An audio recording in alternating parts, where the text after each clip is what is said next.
Hi, Mr. Wright. Yep. Hi, I'm Alex. Mr. Reynolds? Nice to meet You you. as well. How are you doing? Not too bad, not too bad. Good, good, good. I hope I didn't make you wait too No, long. no, everything was fine. The waiting room was pleasant. Good. Music was good. Good. I like those refreshments that you guys had. Yeah, we bring the cookies in. They're not baked. Okay. But they're not. It's from the Ruffled Cup. I don't know if you've ever been there. No, it's pretty It's good another- though. It's really, really good. They make it's a little store. It's over on I can't remember. Quaker and 82nd. You know where the old Hastings? Yep. Hastings was? Yep. It's in that little shopping center down Okay, there. They okay. make really, really good stuff. Yep. We get cakes, things like that. Yeah, well, I So- enjoyed them. They were good. Yeah. Okay. Good, good. I have a little bit of information about you. I know you filled out a sheet before you came in. But it's really, really rough. If you don't mind, I'd like to go over some of the details. If that's okay. Yeah, yeah. No, Christopher. Yeah, whatever you like to call me. Full name is Christopher A. Wright. Christopher Wright. Okay. And And- I think it said you were 34. Correct. On there, correct. 34 Yep, years yep, old. yep. Okay. 35 this next year. Okay. Yeah. Married? You have a spouse? Currently I'm not married. I've had a serious girlfriend for a long time. We've kind of been on and off in the past, but it's been really steady over the last 5 years or so. Okay. We've got a son together, and his name is Chris Jr. Yeah, he's 10. How old is he? 10? Yep, he's Okay. 10. And oh gosh, what grade is he now? He's in 4th grade, I think. 4th grade. Okay. Yep. You And go to school? he you go to goes school here? Yep, Lubbock ISD. Yep. Okay. And for the meanwhile, I don't know exactly what's going to happen here in the next 6 months, 8 months to a year. Okay. That's kind of why I've come to see you today. But yeah, for the meanwhile, Chris Okay. Jr. He's in Lubbock ISD, and my girlfriend, she currently works just as like a CNA med tech type person Okay. here at Seton. And, Oh, okay. So yeah, So like it? yeah, I think so. I mean, she gets on with it. I think that at this time, because I'm in school full time, Okay. Okay. she is reluctant to stop working because of the financial strain that would cause. Is that something that she wants to do? Yeah, I think that she would very much like to go to school after this, at least to get her RN. Okay. And like I said, Chris Jr. He's 10. Whether or not he goes to college, I guess, is a choice for him. But he will be going to college if it's a choice. You know what I'm saying? So, I got you. but yeah, that's some time off. But yeah, I mean, my current situation is kind of, I don't know. I know I'm 34 and I know I'm in school. That I don't really know what a personal financial planner does exactly. Okay. My parents had a personal financial planner Okay. who lived, Steve Bowman, up in Rice Lake, Wisconsin. Oh, way out there. Yeah, way up there, way up there. Yeah. Not too far away from Superior. I mean, as the crow flies. Okay. Lake Superior, the big Oh, one. okay, I got you. Lake Gitchigumi. Gitchigumi. You ever heard of that? I have not heard. Really? Of it Have you ever before. heard of the song by Gordon Lighthouse? I'm not familiar No. with it. No. Talks about the sinking of a tanker ship. Anyway, I digress. I used to work for the oil field, so it's kind of. Okay. What are you in school for now? Engineering. I'm in my last semester. Okay. What kind of engineering? Mechanical. Okay. Yeah. All right. What do you want to do with that? I'm assuming to be a mechanical engineer. Yeah, I think that there's a lot of stuff you can do. I'm sorry if I'm fluttered right now. There's just a lot of things going on, but yeah. No. You know, Take your time. There's no, Right. no rush. So right now, I'm trying to finish up my last semester in engineering school. Okay. It's been a pretty tough last year here. But, Okay. Is that what brought? I guess let me answer one of your questions first, and then maybe we can go into that. So basically, and I don't know if your parents discussed this with you or talked about it, but essentially, as a financial planner, what my job is to do is essentially help you reach your retirement goals, Okay. and also, I mean, even your day-to-day short-term goals. Mhm. So Chris Jr., 10 years old, 8 years until he goes to college. What I would do is look at your current financial situation. So how much money are you spending on a monthly basis? Income, expenses. What kind of assets do you have right now? Savings. But do you normally work with people who are in school? I mean, I don't know. Like I said, I just don't know what to do. You know, I mean, I'm in school right now. I don't know if this is the place I should be in or not. I mean, you're talking about retirement, and I mean, I don't even know what that looks like yet. No, and that's, you know, our hope is to kind of get an idea of what you want to do. And if retirement is not something, although, I mean, that's usually pretty common. You know, even now, looking ahead 30, 40 years and saying, this is what we need to start saying. So that's just a general idea. But what brought you here? What brought you here today? Well, about, I don't know, what is it now? About 6 months ago, both of my parents died in a car crash. Oh. And I don't quite understand everything that is going on as far as probate, and I mean, I've had an attorney contact me and say, you know, okay, within the next 6 months to a year, I guess, I'm supposedly supposed to get whatever my parents had. And I mean, I guess I wish I was still very close to my parents, but I used to be extremely close to my parents. But finances were never something that was discussed entirely. You know, I mean, Dad bought a new car, great, fantastic. You know, or if I needed a little help here and there, you know, I could call on them. And I mean, I thought that there were some strings attached. So again, I don't know exactly where they were at financially, but from what the attorney's telling me, there's like $500,000 in assets. I guess some of those are stocks and bonds and portfolio. I don't really know what that means. With that PFP guy up in Wisconsin, that Steve Bowman. And then both of them had life insurance policies, and I guess that's somewhere around $1 million. So. Okay. I mean, I'm really sorry. I'm really sorry. I know that's incredibly difficult. Yeah. What the hell do I do? You know, I mean, I wouldn't trade a day with them for anything. But now I'm in this situation. I've got a girlfriend who I'd like to marry at some point. She doesn't know anything about these financial situations or possible inheritance. You know, I've got Chris Jr. He's 10. What does that look like? You know, do I finish school? You know, I don't know. It's just been a hard year. I understand. I know that's really hard. The attorney that contacted you, was he your parents' attorney? I mean, did they have a will when they passed? I mean, did he represent them? Yeah. So they did have a will? Yep, they had a will, and I think his name, James. I can get you his info. His name is James over there in Florida. They died in Florida, like I said, just about 6 months ago, and he contacted me. They had done up a will in the last, I don't know, couple of years or something. Okay. But I guess everything, I think everything is coming to me. I'm their only child. Okay. Whether that be the case, I don't really know. But I think that's the case. So you haven't seen the will. You're not sure. Correct. Not yet. I'm supposed to go over there and talk with the attorney. I don't know. They said something about within 9 months of them passing, this needs to be dealt with. I don't know. I think that's just yeah. There's a lot of things on my plate right now. You know. I understand. We have a law firm that we usually consult with.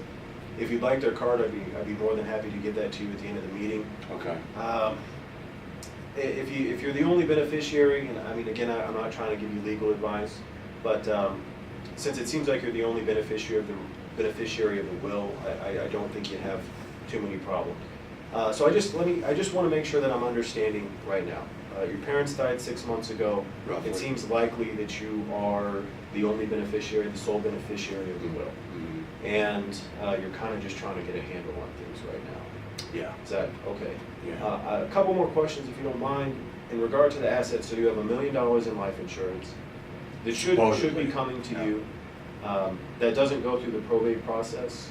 Okay. So you might want to consider that. You really might want to look at getting an attorney just to make sure that everything goes smoothly for you. And again, I mean, I can give you that information if you need it.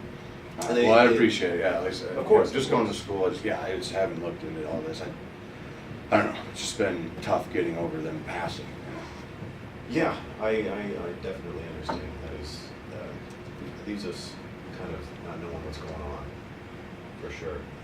I've lost loved ones in my life, and it's hard to deal with. Very difficult. Yeah. So you have $500,000 in assets, in stocks and bonds, possibly. Mm-hmm. And that's just I would have to see, what's in the will, or, you can get a better idea of that. Usually when we put money in a portfolio, we try to balance that with stocks and bonds. So stocks is just ownership in Coca-Cola, Coca-Cola or Apple. And then bonds is just buying the debt. So Coca-Cola might issue bonds, and you can buy those and earn interest. And we can discuss that more if we get to that point, but just to give you kind of a general idea. Were there any other assets? I have a house in Austin. Okay. I think that, I don't know, I'm paying taxes on right around $250,000 appraisal, whether it's worth that much or not. Okay. No. You are in Lubbock. You're Correct. Going to school okay, here, house in Austin. Okay. Yeah. Been here for the last 3 years, and I've got a person renting out my house right now, so it's sustaining the mortgage at this point. Nothing more, nothing less. So you're about breaking even right now. Correct. Okay. Yeah. Roughly. Yeah. And then with my girlfriend working at Seton, she basically covers the necessities here, and then I've got scholarship covering my school. That's nice. Yeah. That's nice not to have that debt. Right. So you mentioned that you were considering leaving school. Well, Is there any particular impetus for that? I mean, I'm sure your parents' loss is traumatic and kind of making you think, but is there anything else? I guess I'm so close. Would my parents want me to drop out? No. Or take a break? Probably not. It's just, it has been incredibly rough in dealing with their passing, and loss of sleep. Believe it or not, I've lost like 30 pounds. It's been traumatic. Okay. And it's hard to talk to my girlfriend about it because she's taking care of Chris Jr. She's going to school. I just, I don't know. I probably shouldn't be laying all this on you. So No, it's fine. It's totally fine. I mean, a lot of people are in very similar situations. Somebody passes away and they may get money, or they may get an inheritance. They lose a loved one, and they don't know what's going on. They don't know how to invest the money. We'll get spouses occasionally where the husband dies and the wife comes in, and she has the money, but she doesn't know what to do with it. So it's very, very common. Yeah. And I'm not trying to push you off on anyone, but because this is common, we have a counseling kind of a firm. It's a practice here in Lubbock that we'll send people to, or that we recommend. They do very, very good work. If that's something that you think you might want. What does that mean exactly? So it's Gonzalez and Associates. It's a local, it's psychologists, therapists, family therapists. They do a lot of family therapy, and they also do individual therapy. So especially with something like this, as a financial planner, I'm limited with what I can help you with. I mean, a lot of it, I understand and I empathize with you, but I don't have a degree in psychology. So if it's, some people say, yes, that's great, I hadn't thought about that, I'd love to go. Some people are a little more hesitant. But if you'd like, to talk to a counselor and discuss this with them, it might be able to help you wrap up or deal with some of the emotional issues. Because it's a huge trauma. I mean, this is big. So if again, it feels like it. Yeah. At the end of the meeting, I can get you the information to a local attorney or a group of attorneys that we work with a lot. They do fantastic work, and then we also have a counselor that we can refer you to that has always done excellent work. Okay. So.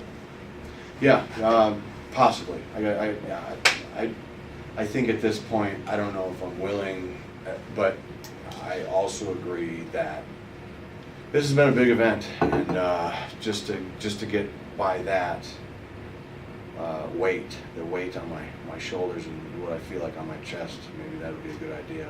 And maybe I could talk to him about how I feel about school as well. Okay. You know? And there's no pressure. If it's something you think you might want to do, then I'll give you the information, and if you decide not to, that's totally okay. Okay. But I would, I mean, you're 3 years in, actually 3.5 years into an engineering degree. Yeah. As far as I can tell, the market for engineers they definitely need more. So it seems like you're getting a lot in inheritance money here. Okay. I don't know that it's going to be enough to sustain you for, I mean, you're 34 years old, and let's say you live till you're 94. You know, is that gonna cover you for 60 years? I hope I don't live that long. Well, that would be tragic, actually. Well, we can plan for it. Okay. At the very least. Okay. Yeah, you know, that's one question that I did have too, is, you know, what, I mean, I've done stats, some basic financial, like, arithmetic, but how far does $1 million really go these days? Right.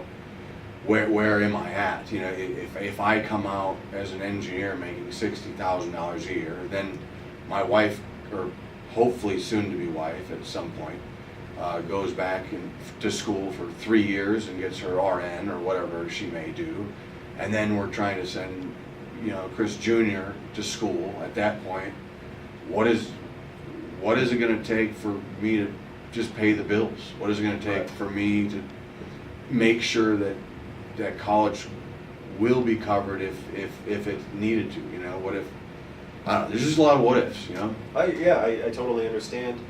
I think, you know, that would definitely be something we could talk about at more of a second meeting. We just, and again, part of the conversation or part of the introduction was, you know, we want to know how much money are you spending right now? Right. You know, how much are you getting in? I mean, obviously you're not working, but, you know, even as an engineer, how much money would you make?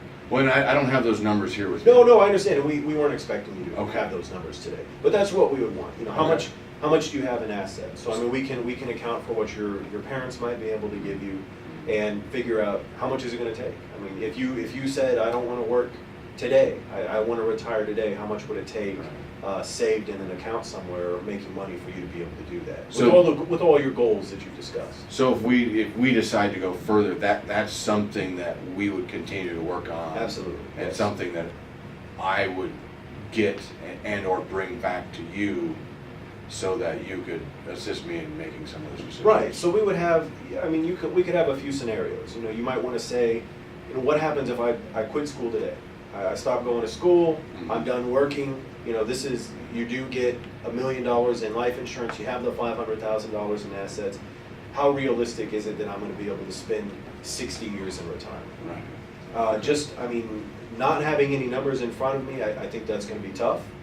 I mean, if your girlfriend is going to work, then I mean maybe she can pay some of the bills. But that's what we would do. Okay. Say, you know, how realistic is that going to be for you? And then we can have other scenarios. You know, how if you finish your engineering degree, you're making, you know, X amount of dollars per year. How long are you going to have to work? What do you need to save? Things like that. You're 34, so I'm guessing you started school when you were About 28, 29. It took me a while. I started part-time. I worked out in the oil fields for a while. I was roughneck on the derricks, and that's a tough job. yeah, That's not a it fun was. job. It was tough, but you know, Yeah. I think it made me who I am, and maybe that's, I don't know, rough and tough on the outside, maybe soft on the inside. Maybe that's why I'm having a hard time with my parents. Okay. But you know, started school a little bit late. I seem to be doing okay. I've got a couple job leads. Basically, the offers are right around $60K a year. But Okay. you know, Okay. to be honest, I know that this sounds terrible, but the idea of having some money is exhilarating at some level. Yeah, I would imagine. And you know, my buddy, who I'm really close with, his name is Christian. Okay. And he's been in all kinds of different professions. He's been barback, he's been bouncer, he's been bartender, he's been cook, he's been all these things. And he came to me not too long ago, and we sat down, had a couple beers, and he wants to start up a bar here in Lubbock. And God, you know, I've always had this dream in the back of my mind, you know, that I always wanted to have a bar, and a rooftop bar at that. I mean, it would be pretty epic here in Lubbock. I don't know, I get kind of excited thinking about it. And, you know, he said if we both stick, you know, if he can leverage or get a loan and secure it with his house and a few other things, we can pull $2 million together. We can build a bar, and here in Lubbock. And I tell you, I don't know, maybe I could just quit, like even graduate school, I don't care, maybe quit school, I don't know, and then I don't know, having a bar would be really cool. I think that's a possibility. Have you ever run a bar? Have you ever run a restaurant? Do you have any experience or background?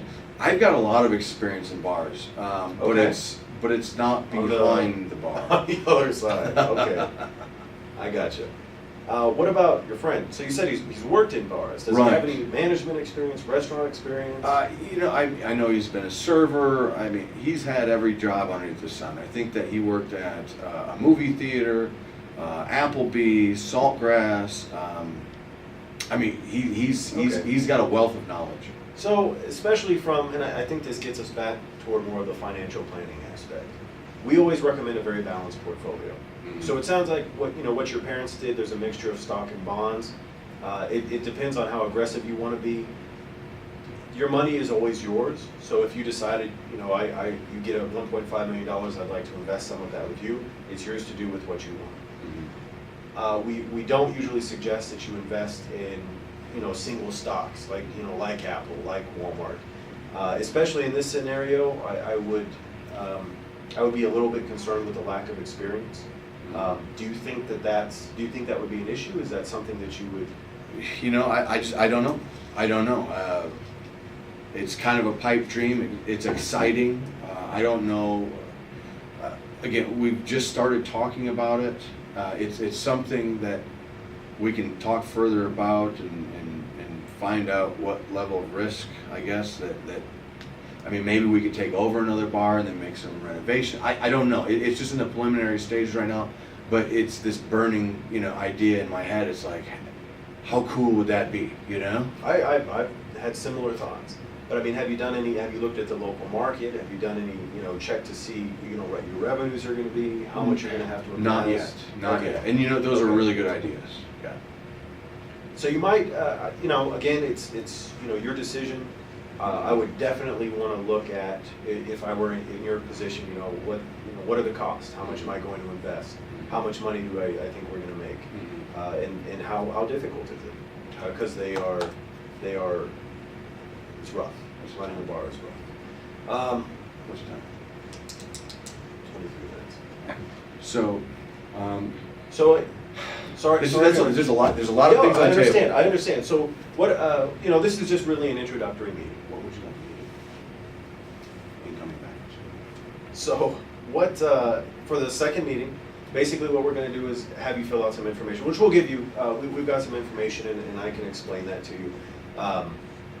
So we'll see what your income and expenses are like.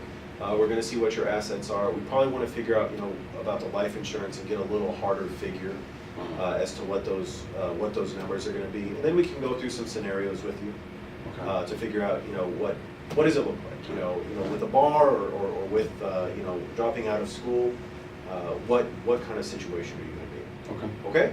Well, I think Thank you very much for your time. It was a pleasure. It was a very, very nice start. meeting. Absolutely. All right. Thank you very much.